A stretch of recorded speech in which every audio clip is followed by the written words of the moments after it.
Umaro Sissoko Embalo sort enfin du silence. Il a accordé une interview à un média russe. Il revient sur ce qui a fait l'actualité il y a quelques jours. Écoutez ce qu'il dit. Ils ont partagé le monde. Honneur! Gloire! Honneur! Dignité! Honneur! Pouvoir! Victoire!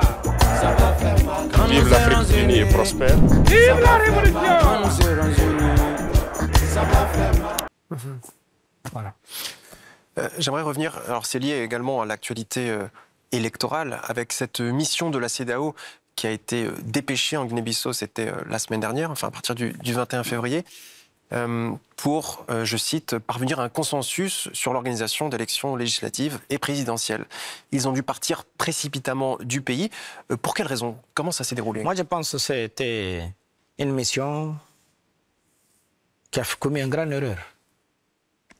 Tu ne peux pas avoir un feu de route et sortir de ce feu de route.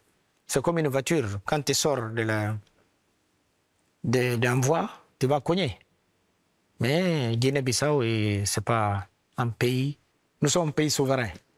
Et la commission de la CEDEAO, ce n'est pas souverain. C'est nous, les États, qui prenons la décision. Donc Guinée-Bissau, c'est un pays souverain. Mais le CEDEAO n'est pas souverain. Et alors cette commission, qui a décidé d'envoyer cette mission en Guinée-Bissau? Nous, pendant notre sommet, on a décidé, et moi-même j'ai donné mon accord, d'envoyer une mission en Guinée-Bissau pour venir voir qu'est-ce qui se passe. C'est normal. Moi, j'étais président en exercice. Donc, et cette mission est venue. Je l'ai acceptée, mais sur une condition, en respectant la loi et la constitution de Guinée-Bissau, qui est au-dessus de la CEDEAO. Ils n'ont pas fait ça, donc je les ai renvoyés. Et c'est ça, pour vous, la violation justement de la feuille de route, c'était l'élément essentiel? Absolument. Et ils sont partis loin. Ils n'étaient pas mandatés pour ça. D'accord. Et aujourd'hui, Monsieur le Président, on a vu quand même une CEDEAO qui a sanctionné certains États qui ne respectaient pas plus ou moins, eux, leur façon, peut-être leur vision ou leurs recommandations. Est-ce que vous ne craignez pas des représailles ou une pression de la CEDEAO? Moi? Oui, Monsieur le Président. Ah non. Contre la Guinée-Bissau, bien sûr. Non, ça, c'est pas possible. C'est pas possible, même c'est pas envisageable. Et ce n'est même pas sur la table pour discuter cela. Et moi, qu'est-ce que j'ai fait? Je l'ai fait en tenant en considération les principes même de la CEDEAO. Guinée-Bissau, c'est parmi les membres fondateurs de la CEDEAO. Et nous, la CEDEAO, c'est nous. Ce n'est pas des petits fonctionnaires qui vont venir dicter qu'est-ce qu'on doit faire. Non, non, ça, jamais. Avec moi, ce n'est pas possible. Et puis, ce n'est pas la première fois que les gens ont expulsé une mission de la CEDEAO, même une mission des Nations Unies. Parce que les pays sont souverains. Les Nations Unies, ce n'est pas une institution souveraine. C'est les États qui décident. Donc, tout ce qu'on fait, on le décide en collège. Voilà. La souveraineté, ce n'est pas un vain mot pour vous? Absolument. Pour moi, on ne se badine pas avec la souveraineté d'un pays. Voilà. Mais qu'est-ce qui explique donc, Monsieur le Président, vous l'avez dit, ce sont les chefs d'État qui décident, mais il y a une commission, effectivement, de la commission, c'est nous qui les mandate. Oui, mais justement... C'est la conférence des chefs d'État et de gouvernement qui mandate la commission. Et ce n'est pas à l'inverse. Non. Ce n'est pas à l'inverse. Alors pour en revenir à la CEDEAO, il y a d'ailleurs ce drapeau dans cette même pièce. Vous l'avez rappelé, la Guinée-Bissau est un membre fondateur de cette institution. Comment évaluez-vous l'évolution de cette organisation? On a vu en début d'année 3 pays en sortir. C'est dommage. Moi, je pense qu'on doit revoir beaucoup de choses en arrière. C'est dommage, c'est pénible que Mali, un pays fondateur, Burkina, Niger, tous ces pays-là, c'est des pères fondateurs de la CEDEAO. Mais c'est dommage aujourd'hui qu'ils quittent leur organisation qui les appartient. C'est dommage, c'est regrettable. Mais bon, moi, je ne peux pas parler de ces pays comme je vous dis. Je respecte la souveraineté de chaque pays. Et même au-delà de ces 3 pays, on sent une certaine défiance à travers l'Afrique occidentale envers cette institution. Oui, parce que je pense que les gens, des fois, ils n'ont pas le sens des limites. On doit connaître d'abord notre pouvoir, ça commence où et termine où. Si on a ce sens des limites, comme ça, on ne peut pas faire des... Vous pensez que les prérogatives de la CEDEAO n'ont pas été bien établies, peut-être? Oui, c'est une organisation qu'on doit calibrer.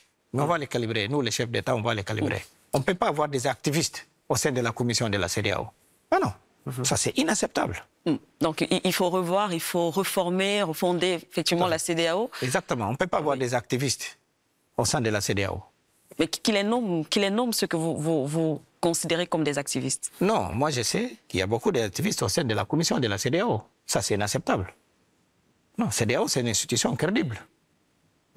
C'est une institution crédible. Mais c'est dommage qu'on voit, il est en train de s'effondrer. On doit le relever. Et avec quels objectifs doit défendre la CEDEAO?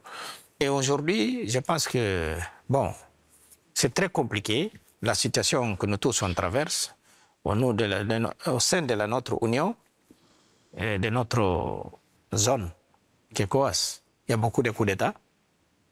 Et la solidarité d'abord, c'est très important. Parce que si on n'avait pas géré ces situations de Mali, Burkina, le Niger, on n'aurait pas perdu ces 3 pays frères. Mais c'est dommage qu'on a perdu ces 3 frères. Mais je pense que c'est possible encore, les retrouvailles. C'est possible, même avec la création d'une autre organisation. Non, c'est possible, oui, c'est possible. C'est possible. Je pense que le bon sens. Oui. Voilà, parce que la population, c'est la même, comme je vous dis. Oui. Et des fois, c'est une question d'incompréhension. Très banal. Justement, le malentendu, je pense que ça a été là. C'est quand il y a eu des menaces d'intervention armée, en Niger en particulier, et ça a braqué les dirigeants des pays concernés. Oui, mais même celle-là, c'est de notre faute. On pouvait utiliser notre stratégie, mais malheureusement. Mais aujourd'hui, je pense qu'il ne faut pas regarder à la rétroviseur. Il faut regarder en avant, pour qu'on puisse sauver la CEDEAO. Mais c'est dommage, toujours qu'on a des gens dans la CEDEAO qui commet. Regarde l'erreur qu'ils voulaient commettre ici. Ils voulaient nous amener dans une crise politique profonde. Ça, c'est inacceptable. Ce n'est pas le rôle de la CEDEAO. Faire une feuille de route. Ici, il y a la loi. Il y a la loi. Oui. Ici, le président de la République, nous, par exemple, dans des années l'année des élections, c'est de 23 octobre au 23, au 25, maximum novembre. Même moi, j'avais fait comme une erreur, ce n'est pas 30. Là, on va rappeler les élections au 23 novembre. Parce qu'il y a la Constitution et les lois électorales. Tu ne peux pas sortir de ce cadre. Même si tu prêtes le serment 1er janvier, ça termine ton mandat, mais les élections seront dans cette période. Parce que c'est la loi. C'est dans notre loi et dans la Constitution de la République de Guinée-Bissau. Voilà. Et ce n'était pas mon cas. Moi, j'ai gagné les élections avec une contestation. Donc, les cours suprêmes qui fait la veste des cours constitutionnels avaient prolongé les ressources, les recours constants. Est-ce qu'il a décalé, en fait? Décalé jusqu'à 4 septembre. C'est là-bas qu'ils sont tranchés. Et à partir de cela, même les partis contraires m'avaient demandé d'aller prêter les serments. J'ai dit jamais, je n'aurais pas fait ça, je suis déjà là. C'est bon, on commence, on tourne la page. Ils m'avaient demandé d'aller prêter les serments. J'ai dit, mais ça ne va pas, non, non. Parce qu'il avait perdu, il m'a félicité. Oui. Perdu, félicité. 5 jours après, non, 48 heures après, il s'est dit non, il n'a pas perdu. Il est parti au Cour suprême. C'est normal. C'est dans son droit. Mais donc, voilà, le Cour suprême, c'est le même qui est là. Aujourd'hui, il ne peut pas prendre une mesure où ce n'était pas favorable à lui pour dire qu'ils ne sont pas bien. Non, non. Et le CEDEAO doit suivre la loi de la République de la Guinée-Bissau. De la Guinée-Bissau. Pas juste la République de Guinée-Bissau, dans tous les pays membres. Parce que les pays sont souverains. La CEDEAO n'est pas une institution souveraine. Mais c'est vrai que peut-être c'est une cuisine, c'est la cuisine interne, mais avec cet épisode, justement, avec la commission de la CEDEAO, est-ce que, Monsieur le Président, il y a eu un retour de vos homologues de la sous-région? Non. OK. Non, on retour de rien. On se connaît. On se connaît. La page est tournée, on peut dire. Oui, la page est tournée, on suit en avant. Et moi, je m'occupe de mon pays, chacun. Être président en exercice de la CEDEAO, ce n'est pas dire que tu es président en Guinée-Bissau. Moi, j'étais président en exercice. Mais je n'étais pas président au Sénégal, ni au Nigeria. Mais le Nigeria a son président. S'il y a un souci, je prends mon téléphone, j'appelle Macky, j'appelais Tinubu à l'époque, au président Bouhari et les autres, que je peux appeler pour les demander, mon frère, qu'est-ce que c'est pas? C'est juste ça. De manière courtoise et respect, et poli. C'est pas pour arriver, ah non, non, non, non. Mais attends, nous sommes des collègues plutôt qu'être chef de l'autre, non. Alors, on comprend, Monsieur le Président, effectivement, vous l'avez dit, la page est tournée. On reste quand même, toujours en ce qui concerne la Guinée-Bissau, la sous-région, vous êtes au cœur d'une médiation avec confident. On parle de la Casamance, par exemple, au temps du président Macky Sall. Vous avez pu obtenir justement un accord de paix avec ce qu'on appelle les rebelles. Au temps de M. Diomaye, aujourd'hui, qui est au pouvoir, vous avez reçu le Premier ministre Ousmane Sonko. Est-ce qu'il y a une différence dans cet accord de paix que vous avez trouvé? Non, non, non. C'est la même dynamique. C'est la même dynamique avec... c'est vrai que Macky, c'est mon frère, mais quand Joma est venu, il m'a étendu la main, on est ensemble. C'est mon jeune frère aussi, nous sommes des frères. On a les bons rapports. Et puis la Guinée-Bissau et le Sénégal, nos relations dépassent des hommes. Et nous sommes condamnés, indépendamment des relations entre des personnes. Mais oui, parce que la Guinée-Bissau ne peut pas jouer avec la stabilité du Sénégal. Et les mêmes, le Sénégal aussi ne badine pas avec l'instabilité de la Guinée-Bissau. Parce que l'instabilité ici... Il y a un impact forcément. Un impact au Sénégal, même chose. Donc c'est vice-versa. Sénégal et la Guinée-Bissau, c'est les pays les plus liés. Nous sommes plus liés avec le Sénégal que tous les pays du monde. Voilà. Malgré que nous, on parle, par exemple, nous sommes des frères avec les Cap-Verts, mais nos relations avec le Sénégal, ça dépasse la relation entre Guinée-Bissau et Cap-Vert. De loin. Et notre relation avec le Sénégal, ça dépasse la relation avec tous les autres pays du monde. Et vice-versa aussi. Parce que c'est le même peuple, on parle le même dialecte, il y a les mêmes tribus. Et puis voilà, les liaisons même, les liens entre les deux peuples. Donc ça dépasse des hommes. Donc depuis que Joma est venu, il est déjà venu ici des fois. Moi, je suis parti là-bas. Donc ça se passe bien, nos relations. Et nous sommes condamnés d'aller ensemble. Parler de stabilité politique. Pour un observateur, mettons, occidental, qui n'entend pas souvent parler de la Guinée-Bissau, il peut lire parfois tentative de coup d'État, dissolution du Parlement, et une instabilité politique chronique ces dernières années. Pour quelles raisons et que faire pour y remédier?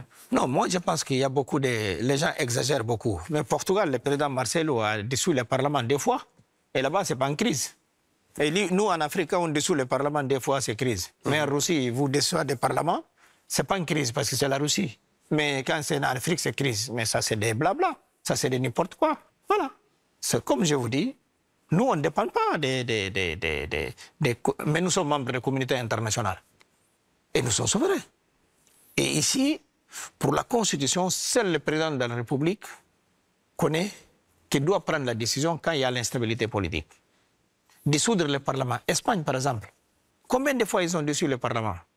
Mais personne ne dit l'instabilité politique. Dès qu'il est en Afrique, mais non, on a dépassé ça. D'accord, mais vous-même, vous avez dit le mot tentative de coup d'État à plusieurs reprises. Il y avait les tentatives de coup d'État, c'est vrai, en 2022 et en 2023.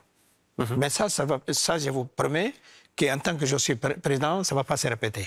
Ah non, personne ne va oser essayer ça. Mais il y a des choses qui se passent aux États-Unis, par exemple. Ici, par exemple, on n'a jamais envahi les parlements. Dans aucun pays d'Afrique. On a vu ça au Brésil, aux États-Unis, au Capitole.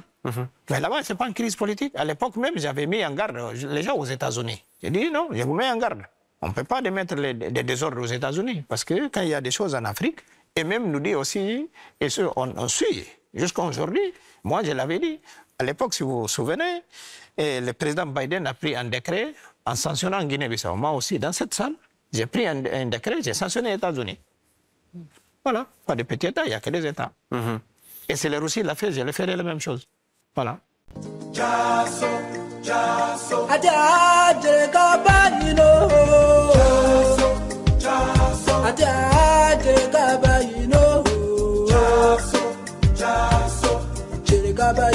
Jereka Bayino,